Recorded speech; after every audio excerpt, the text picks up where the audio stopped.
Powered by the Montana Television Network. This is the 10 o'clock news on Q2, Montana's news leader. Good evening, everyone. Thanks for joining us tonight. I'm Jeanelle Slade. And I'm Russ Riesinger, the Crow Tribal Chairman, tonight calling for the Montana Department of Justice to help with the investigation into the death of his niece, Selena Not Afraid. This request comes as preliminary autopsy results show the 16-year-old Hardin girl died of hypothermia, with no indication of physical injuries consistent with assault or physical abuse. But 23 days after Selena went missing, both the Bighorn County Attorney and the Sheriff's Office say this case is not closed. And the Crow Tribe also wants more answers. Crow Tribal Chairman A.J. Not Afraid, in a statement, says he has asked the Montana Attorney General Tim Fox to assist. Now, Not Afraid saying, quote, Selena's death and the unsolved cases of so many other missing and murdered Indigenous people can no longer be the result of segregated resources and divided communities. A unified approach amongst our communities is long overdue, and it may be the only way to keep our children safe. Bighorn County Attorney Jay Harris says the official cause of death remains open until toxicology reports are fully reviewed. Now, those results could take several weeks, and in the meantime, Harris reiterates his office will conduct a full examination of evidence and all the aspects of the investigation itself. Under Sheriff Eric Winburn tells Q2 there were no signs the body was moved to the spot it was found. All the evidence pointed that she was at the rest area and that she did climb the fence. And the last person that saw her said she walked south from the rest area. Until we found her, it was just a missing person case. So once we found her, then that's when it starts. It's a possible criminal case.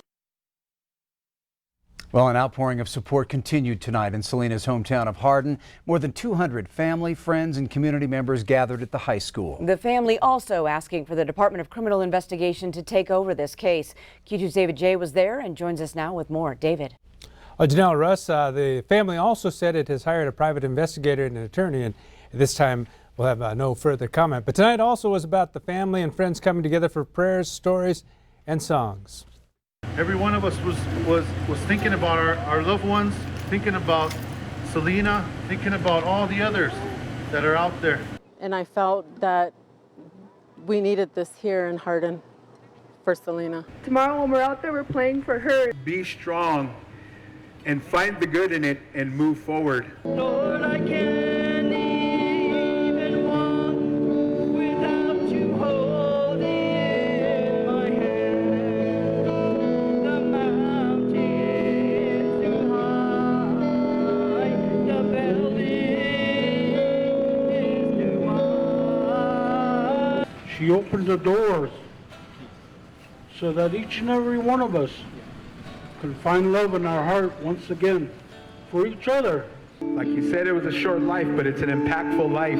We want to thank each and every one of you for showing up tonight. Make your face to shine upon them. Be gracious to them. Lift your countenance upon them and give them your peace, God. Amazing grace, how sweet the sound. Just to show that she was loved. It makes my heart happy.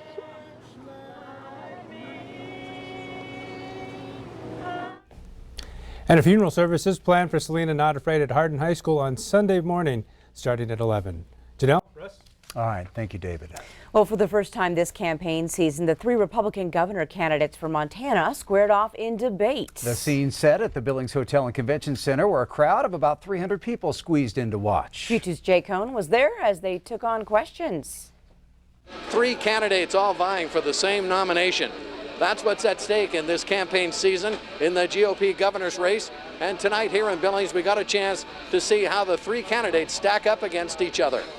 Yellowstone County Republicans sponsored tonight's debate with the focus on health care, jobs and the economy, and public safety. So we must choose wisely. We have one shot. We cannot withstand another 8 years of Democrats. And we need to find the principled person, the principled conservative, and someone with character, integrity to get these things done. Who do you trust to bring business experience to the governor's office? Who do you trust to leverage his relationship with Donald Trump to make sure we have better outcomes for all Montanans? And who do you trust to protect our way of life Despite the rumors and the lies and the backstabbing and the flip-flopping, I'm in this race till the end. I will not be bullied, bought, or body slammed out of this race. Montana deserves a governor that's a fighter, and I'm the man for that job. Regarding public safety, State Senator Aloszewski proposed a unique idea, offering a $50,000 reward for anyone caught trafficking drugs or humans in the state. Well, I will tell you what will happen. This drug culture that requires trust amongst each other is going to fall apart. And if we're going to solve the drug problem in Montana, we have to secure the southern border. We can only do that if we get the House of Representatives back and our incumbents stay in office.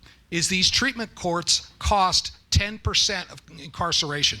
So we can take 2 nonviolent addicts out of jail and put 20 people into treatment court and help them be all that God created them to be. We have to help these people that are addicted.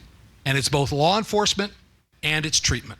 So this year's governor's race in Montana pretty much wide open. That's because Democratic incumbent Steve Bullock is term limited. So it's an open seat, which means the stakes are even higher this time around.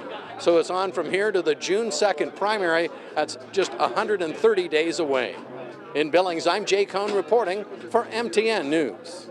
All right, thanks, Jay. Now, as for the 3 Democrats vying for the governor's seat, they'll meet here in Billings at MSUB on February 12th.